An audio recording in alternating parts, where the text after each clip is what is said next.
Pada episode sebelumnya, Satib mengirimkan Pocong Duloh untuk membunuh Kamerad Hendra. Karena Satib yakin wabah penyakit yang sedang melanda distrik Wajo pasti ulah Kamerad Hendra. Saat itu, di tengah hutan Jurikolot, Kamerad Hendra dan calon Narang sedang membicarakan rencana untuk menyerang distrik Wajo. Namun ternyata tanpa Kamerad Hendra ketahui, calon Narang sudah mengirimkan wabah penyakit ke distrik Wajo. Banyak orang yang sengsara karena terkena penyakit yang dikirimkan calon Narang, termasuk Komandan Satib. Komandan itu juga sudah terkena wabah penyakit. Tak lama kemudian, saat mereka berdua sedang membicarakan Komandan Satib, tiba-tiba saja ada angin yang berhembus dengan sangat kencang. Angin itu menggoyangkan pepohonan. Semua orang yang ada di sana kaget bukan main. Tampaklah Pocong Duloh berdiri di antara batang-batang pohon. Pocong itu meraung, mengucapkan kata getih. Beberapa orang anak buahnya Hendra menjadi korban Duloh. Mereka semua dicabik-cabik Pocong itu menggunakan gigi yang sangat tajam, hingga yang tersisa hanya tinggal tulang belulangnya saja. Tubuh Duloh pun dihujani peluru, tapi tidak mempan. Peluru itu memang mampu menembus tubuh Duloh, tapi tak mampu melumpuhkannya. Dan dalam sekejap, tubuh Duloh itu utuh kembali. Kemudian, calon Narang muncul dari dalam pondokan. Calon Narang dan Pocong Duloh sempat berduel dengan sangat sengit. Hingga akhirnya, calon Narang mengeluarkan ilmu hitam tingkat tinggi. Pisau yang ia pegang berubah warna menjadi hitam. Dia tusukkan pisau itu tepat di lehernya Duloh. Lalu calon Narang mengangkat tubuh Duloh hanya dengan satu tangan. Mulut Duloh terbuka lebar, dan satu persatu makhluk gaib keluar dari mulutnya itu. Jumlahnya sangat banyak. Ada yang wujudnya seperti tokoh antagonis dalam pewayangan Jawa. Ada yang bertubuh tinggi besar hingga melebihi pepohonan. Ada juga yang wujudnya seperti ular dan berkepala kambing. Tubuh Duloh memang menjadi sarang demit yang menampung para makhluk gaib yang sangat kuat. Namun, tampaknya calon Narang tidak takut sama sekali. Dia malah tertawa terbahak-bahak. Wanita itu pun langsung melempar tubuh Duloh yang sudah tak punya tenaga. Dia tergeletak di atas tanah, kedua matanya terpejam. Dadanya turun naik, menandakan kalau dia masih bernapas. Sementara itu, calon Narang berdiri di hadapan ratusan demit. Pisau calon Narang mengeluarkan asap warna hitam yang sangat pekat. Salah satu demit berwajah mengerikan terbang dengan cepat menghampiri calon Narang. Makhluk halus itu hendak menyerang calon Narang. Ada api warna biru di sekujur tubuh si demit. Calon Narang tidak tinggal diam. Wanita itu mengambil ancang-ancang. Tanah yang ia injak seketika saja amblas. Wanita itu lompat sekuat tenaga. Asap hitam di pisaunya mengepul dengan sangat pekat. Kemudian, demit menyerang calon Narang dengan cara melemparkan bola api. Tapi, calon Narang berhasil menghindar. Dia menebaskan pisaunya tepat di kepala demit tersebut. Dan seketika saja, demit itu terbelah menjadi dua. Dia pun lenyap begitu saja. Kini, giliran demit lainnya yang menyerang calon Narang. Wanita itu pun digulung oleh ratusan demit. Sampai-sampai tubuh calon Narang tidak lagi terlihat. Demit itu mungkin saja menggerogoti tubuh calon Narang. Kamerad Hendra dan para anggotanya yang masih tersisa, mereka sangat ketakutan dan kabur begitu saja meninggalkan calon Narang. Hendra yakin kalau calon Narang pasti kalah oleh ratusan demit tersebut. Para demit itu masih mengerumuni calon Narang. Mereka seperti kawanan lalat yang sedang mengerumuni bangkai. Dan tiba-tiba saja muncul cahaya merah yang sangat terang dari dalam kerumunan demit itu. Lalu terdengarlah ledakan yang amat dahsyat dari dalam kerumunan demit. Ratusan demit itu pun mental. Sebagian dari mereka ada yang tubuhnya tercabik-cabik dan menghilang begitu saja. Tapi ada yang aneh. Kini calon Narang sudah berubah wujud menjadi leak. Lidahnya menjulur ke tanah. Matanya melotot. Ada api yang membara di matanya itu.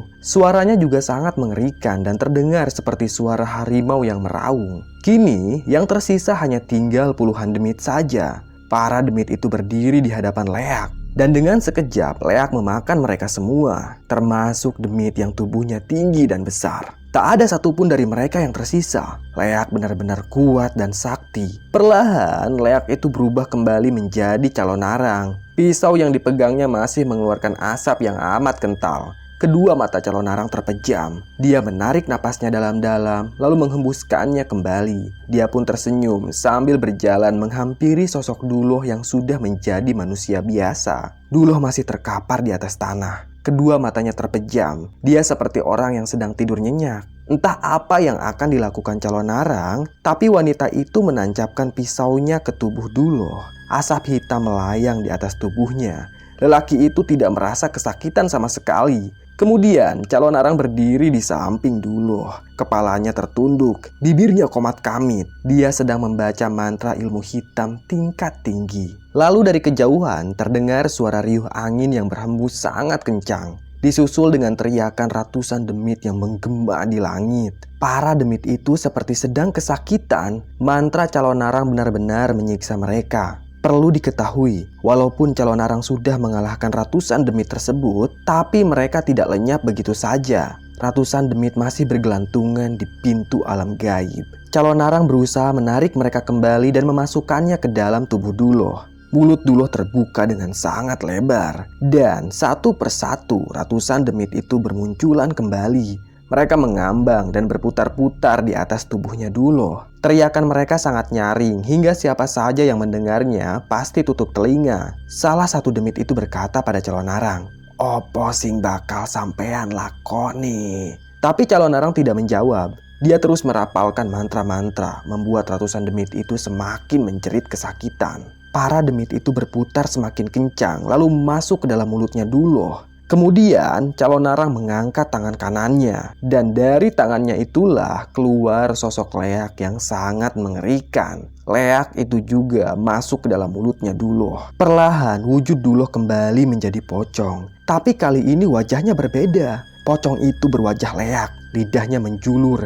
Kedua matanya mengeluarkan api. Kini kekuatan Duloh semakin tidak terkendali. Ia menjadi lebih kuat dari sebelumnya. Duloh berdiri di depan calon arang. Wajah mereka berdua berdekatan. Bibir calon arang pun tersenyum tipis. Sekarang dia bisa mengendalikan pocong Duloh untuk kepentingan dirinya sendiri. Sementara itu, di distrik Wajo, Komandan Satib sedang terbaring sakit. Penyakitnya itu sangat aneh. Tubuhnya lemas, badannya juga panas. Dia sudah minum obat tapi tak kunjung sembuh. Satib meraba-raba tali pocong Duloh yang melingkar di pinggangnya, dan tanpa diduga-duga, tali itu putus dengan sendirinya lalu hangus begitu saja. Pinggang Satib kepanasan karena tali pocong Duloh terbakar secara ajaib. Perasaan Satib mulai tidak enak. Dia khawatir Duloh berhasil dikalahkan oleh Kamerad Hendra. Satib menyesal tidak membunuh Hendra waktu itu. Seharusnya Satib tidak boleh membiarkan kepala komplotan komunis itu untuk hidup.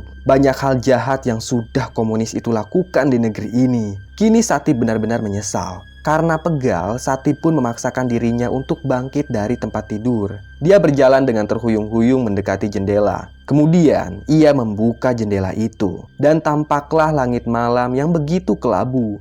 Gumpalan awan hitam mengambang di langit seperti hendak turun hujan. Dan benar saja, tak lama kemudian hujan pun turun dengan sangat deras. Buru-buru Satib menutup kembali jendelanya. Dia heran kenapa pocong Duloh tidak kunjung pulang. Seharusnya Duloh dapat dengan mudah membunuh Kamerad Hendra. Tapi Komandan Satib mencoba untuk berpikir positif. Dia pun mematikan lampu ruangannya lalu naik ke atas tempat tidur. Satib menggunakan selimut yang amat tebal lalu mencoba untuk tidur. Keesokan harinya, sekitar jam 7 pagi, Satib terbangun. Terdengar suara cericit burung gereja di depan jendela ruangannya Satib. Beberapa kali Satib mengucek kedua matanya dengan tangan kanan, dan saat ia hendak mengambil air minum, tiba-tiba saja Satib melihat Kamerad Hendra dan calon arang sedang duduk di atas sofa. Itu aneh sekali. Sejak kapan mereka berdua ada di ruangannya Satib? Komandan Satib sangat kaget. Kedua matanya melotot. Segera Satib berteriak memanggil-manggil anak buahnya.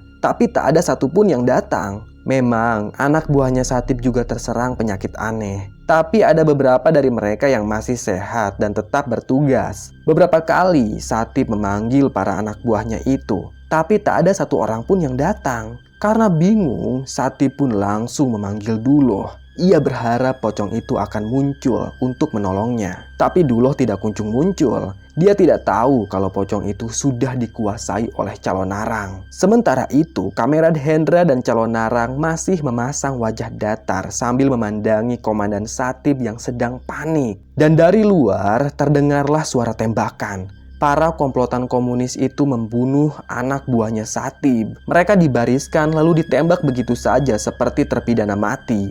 Mayat mereka dibiarkan tergeletak di halaman gedung aparat. Kamerad Hendra berdiri. Dia mendekat pada Satib. Buru-buru Satib mengambil sebuah pistol dari balik kasurnya. Namun, peluru tersebut tak mampu mengenai Kamerad Hendra dan malah melayang tepat di depan wajahnya. Calon naranglah yang melakukannya. Dengan ilmu hitam yang ia kuasai, calon narang bahkan mampu menahan tembakan peluru. Satib ketakutan. Beberapa kali ia menembakkan pistolnya, tapi tetap saja pelurunya mengambang di depan wajah Hendra. Kemudian peluru itu berjatuhan di lantai. Satib kini kehabisan peluru. Ia membuang pistolnya itu. "Apa yang kalian mau?" tanya Komandan Satib. Kini giliran Kamerad Hendra yang mengeluarkan pistol. Dia menodongkan pistol itu pada Satib. Satib pun langsung mengangkat kedua tangannya. "Buka celanamu atau kutembak kepalamu," ucap Kamerad Hendra. Tampaknya ia ingin balas dendam dengan apa yang telah diperbuat Satib padanya. Komandan Satib mulai tegang.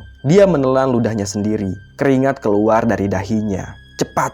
bentak Kamerad Hendra. Satib akhirnya menuruti apa yang diperintahkan Kamerad Hendra. Dia membuka celananya itu dan hanya mengenakan celana dalam saja. "Semuanya," ucap Kamerad Hendra. Satib pun kembali menelan ludahnya sendiri. Dia tidak menyangka kalau Hendra bisa balas dendam. Sambil menampakkan wajah marah bercampur panik, Komandan Satib membuka celana dalamnya. Kini dia hanya mengenakan baju saja. Kamerad Hendra tertawa lepas saat melihat Satib tidak memakai celana. Kemudian pimpinan komunis itu menyuruh Satib untuk balik badan. "Jalan," ucap Kamerad Hendra. Dia mengawal Satib keluar ruangan. Sementara calon narang masih duduk di atas sofa. Di tangannya itu ada butiran anggur. Sesekali calon narang memakan anggur tersebut. Komandan Satib dibawa keluar gedung dalam keadaan tidak mengenakan celana. Ditambah lagi dia sedang sakit. Kini komandan itu semakin menderita saja. Satib melihat mayat anak buahnya terkapar di halaman gedung. Para komunis itulah yang menembak anak buah Satib. "Kamerad, kita bunuh saja dia," ucap anak buahnya Hendra.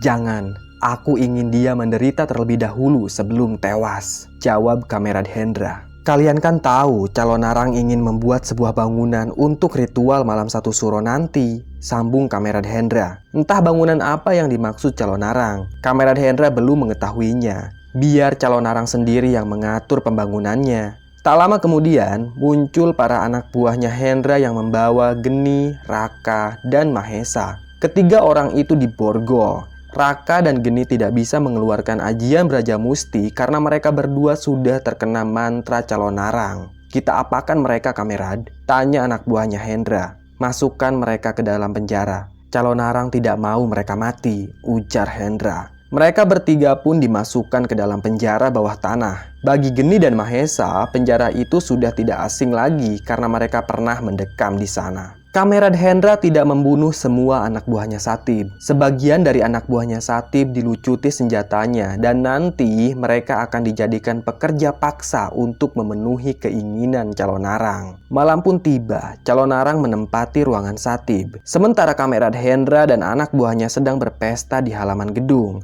Mereka membakar 3 ekor domba. Ini adalah kemenangan besar bagi Hendra. Dia harus merayakannya. Sementara Komandan Satib dan para anak buahnya diborgol di belakang gedung. Ada beberapa orang komunis yang menjaga mereka.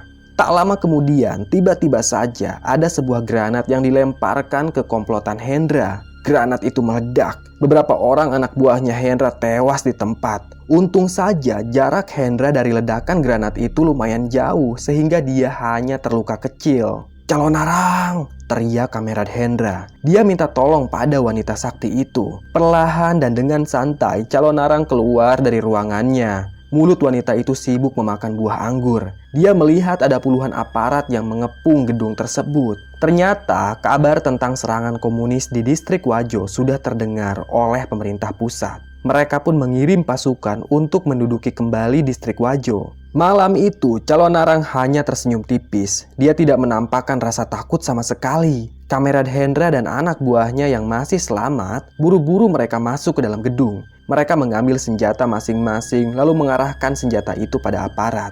"Tahan," pinta Kamerad Hendra pada anak buahnya. Dia ingin melihat apa yang akan dilakukan calon narang untuk menghadapi puluhan aparat yang bersenjata lengkap itu. Dengan perlahan, calon narang menuruni anak tangga. Mulutnya masih mengunyah buah anggur. Tepat di depan gerbang, calon narang pun berhenti. "Dulu, habisi mereka," ucap calon narang. Seketika saja, angin yang lembut perlahan berhembus dari barat. Para aparat itu menoleh ke segala arah. Mereka menyadari ada hal yang aneh terjadi di distrik Wajo. Kemudian, terdengar suara rintihan pocong duluh di langit.